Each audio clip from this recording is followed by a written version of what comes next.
हाल ही में मध्य प्रदेश की deputy collector निशा बांगरे इस्तीफा देने के बाद चर्चाओं में हैं। इस वक्त हमारे साथ खुद निशा बांगरे जी मौजूद हैं। हम उनसे बातचीत करेंगे आखिरकार क्या कारण रहा कि उनको डिप्टी कलेक्टर जैसे बड़े पद से इस्तीफा देना पड़ गया। तो बहुत बहुत स्वागत है निशा जी द मूक नायक में आपका। सबसे पहले मेरा सवाल ये रहेगा कि आखिरकार इतने बड़े पद से इस्तीफा क्यों? जैसा कि पता चला कि 25 जून को मेरे मकान का उद्घाटन था आमला में, और उसकी अनुमति मैंने शासन से ली थी कि क्योंकि इस कार्यक्रम में जो हैं हमारे मेहमान आने वाले थे और भगवान बुद्ध की अस्थियां आने वाली थी। तो एक बड़ा आयोजन था मकान के उद्घाटन के उपलक्ष्य में। तो इसकी अनुमति मैंने मध्य प्रदेश शासन सामान्य प्रशासन विभाग से लिया, लेकिन पहली बार उन्होंने मना कर दिया क्योंकि ये एक सर्वधर्म शांति सम्मेलन के नाम से आयोजित करना था। सर्वधर्म प्रार्थना उसमें होनी थी, सभी धर्मों के धर्मगुरु उसमें आने वाले थे। तो इसीलिए शासन ने मना किया कि आप इस तरह की किसी भी यात्रा में और इस सम्मेलन में शामिल नहीं होंगे। लेकिन मैंने पुनः पत्र लिखा, चूँकि ये मेरे स्वयं के मकान का उद्घाटन है, मेरे परिवार द्वारा आयोजित किया जा रहा है और मेरी धार्मिक आस्था है भगवान बुद्ध की अस्थियों के प्रति, और हम सर्वधर्म प्रार्थना करना चाहते हैं पूरे परिवार के साथ। तो पुनः उस चिट्ठी का तुरंत अगले दिन उन्होंने पत्र भेजा कि आपको किसी भी स्वरूप में इस आयोजन में सम्मिलित होने की अनुमति नहीं दी जाती है। तो इसीलिए चूँकि मेरे स्वयं के मकान का उद्घाटन था, मेरी धार्मिक आस्थाएं जुड़ी थी, तो वो मुझे उस पत्र से बहुत आहत हुआ कि हम अपने परिवार के साथ में जो हैं अपनी किसी भी धार्मिक स्थल पर जाने की अनुमति अगर नहीं मिल रही है, तो आप समझ सकते हैं कि संविधान में जो हमें धार्मिक स्वतंत्रता का अधिकार मिला है वो उसका हनन है। तो उसको हम नहीं बर्दाश्त कर सकते, इसीलिए फिर मैंने उसमें इस्तीफ़ा उसी तुरंत उस दिन 2 घंटे के अंदर मैंने इस्तीफ़ा दे दिया। सामान्य प्रशासन विभाग ने इस्तीफा मंजूर किया है या अभी भी आप डिप्टी कलेक्टर आपको कहें? अभी इस्तीफ़ा मंजूर नहीं किया है, लेकिन मैं अपने आप को डिप्टी कलेक्टर नहीं मानती हूँ अब। आपको क्या लगा, इतने वर्षों से आप एक बड़े पद पे तैनात थीं, मध्य प्रदेश शासन में थीं, किस तरीके का कभी कोई भेदभाव महसूस हुआ है? क्योंकि आप पिछड़े वंचित शोषित समाज से भी आते हैं। आपको लगा कि कभी आपके साथ किसी तरीके का भेदभाव हुआ हो? नहीं, मुझे ऐसा महसूस तो नहीं हुआ सर्विस के दौरान, क्योंकि हमेशा से मैंने सभी धर्मों के लोगों को और सभी को साथ में लेकर के चलने का प्रयास किया है। तो जो मेरी ड्यूटी है तो मैं उसको बिल्कुल निष्पक्ष तरीके से सभी के लिए मैंने एक समान की है।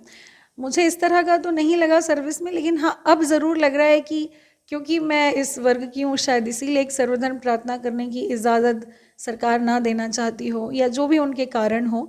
तो अब मुझे महसूस हुआ कि हम इस तरह के बंधन में तो नहीं रह सकते, ये हमारा मौलिक अधिकार है।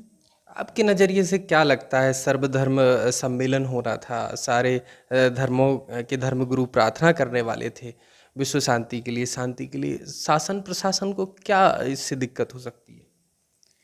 वो शासन प्रशासन का जो के बिंदु हैं उस पर उन्होंने बिना विचार किए, बिना उस पर गहन जानकारी लिए जो है इस तरह का जो कदम उठाया है, तो मुझे लगता है कुछ ना कुछ तो कारण रहा है। क्योंकि वहाँ लोकप्रियता या मेरा जो जनता के प्रति लगाव है, जो जनता का मेरे प्रति लगाव है, वो वहाँ बहुत ज़्यादा है। मेरी वहाँ मैं 3.5 साल वहाँ मेरी पदस्थापना रही, तो शायद ये कारण हो सकता है कि किसी भी तरीके से उसको रोका जाए। आमला में पूरा कार्यक्रम आयोजित हुआ बैतूल में, कार्यक्रम की परमिशन नहीं मिली, इसके बाद बावजूद भी कार्यक्रम हुआ, क्या किसी तरीके का अब कोई दबाव या फिर कार्यवाही का डर आपको लग रहा हो? कार्रवाई का डर तो हमें पहले भी नहीं लगा, तो अब तो अभी कैसे लगेगा, क्योंकि हमने कोई गलत काम किया ही नहीं है।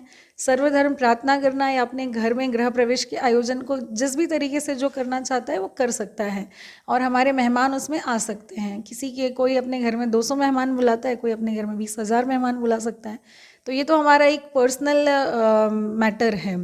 तो अगर कार्रवाई करने के लिए कोई बिंदु, मुझे तो नहीं लगता कुछ है।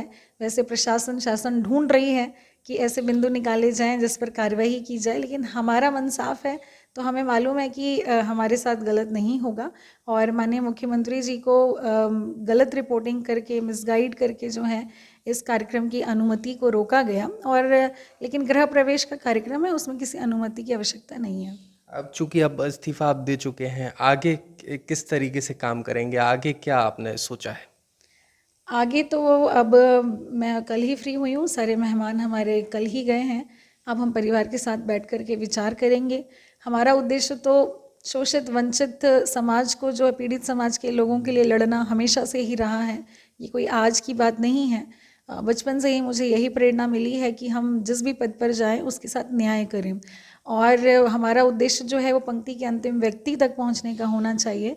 तो उसी उद्देश्य को लेकर हम अभी चर्चा करेंगे अपने परिवार के साथ कि हमें किस दिशा में आगे बढ़ना है। बाकी शिक्षा के लिए तो मैं काम करती ही रहूँगी। हमारा मिशन है कि गाँव में जिन बच्चों को सुविधाएं नहीं मिलती हैं या जिनको जानकारी के अभाव में वो अपने लक्ष्य तक नहीं पहुंच पाते हैं, तो ऐसे बच्चों को मदद करने के लिए हम निरंतर प्रयास करते रहेंगे। स्थानीय समाचार में हमने देखा है, सुना है कि एक तरफ एक ये बात कही जा रही है कि निशा बांगरे अब राजनीति की ओर बढ़ेंगी। क्या लगता है, चुनाव इस बार लड़ेंगे आप? अभी कहना मुश्किल है क्योंकि मैंने हर बार यही कहा है कि मेरे पास इस तरह का कोई अभी प्रस्ताव नहीं है। अभी तो मेरा बस यही है कि एक मानव जीवन हमारा सफल हो जाए, उस दिशा में जो भी मुझे अच्छा लगेगा वो हम करेंगे। अगर मान के चलिए राजनीति में जाती हैं तो किस पार्टी में अपेक्षित माना जाएगा? उस पार्टी से आप जाएंगे या उस किसी विशेष पार्टी की आप विचारधारा को फॉलो करते हैं? नहीं, ऐसा कुछ नहीं है। हम तो मानवतावादी विचारधारा को फॉलो करते हैं और इस बारे में भी विचार नहीं किया है कि राजनीति में जाना है या नहीं जाना है। अभी वो समय आया नहीं है। मुझे लगता है थोड़ा सा और वक्त लगेगा डिसाइड करने में। पार्टियां अप्रोच करती हैं और सर्वे में नाम पहले भी आया है और वहीं से ये सारी बातें सामने आई हैं कि मीडिया के सर्वे में ये नाम मेरा आया था। तो वो देखा जाएगा अगर किसी पार्टी का प्रस्ताव आएगा तो।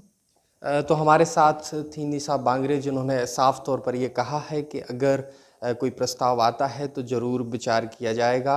राजनीति में भी निशा बांगरे जल्दी नजर आ सकती हैं। फिलहाल डिप्टी कलेक्टर के पद से इस्तीफा दिया जा चुका है। तमुक नायक के लिए भोपाल से अंकित पचौरी की रिपोर्ट।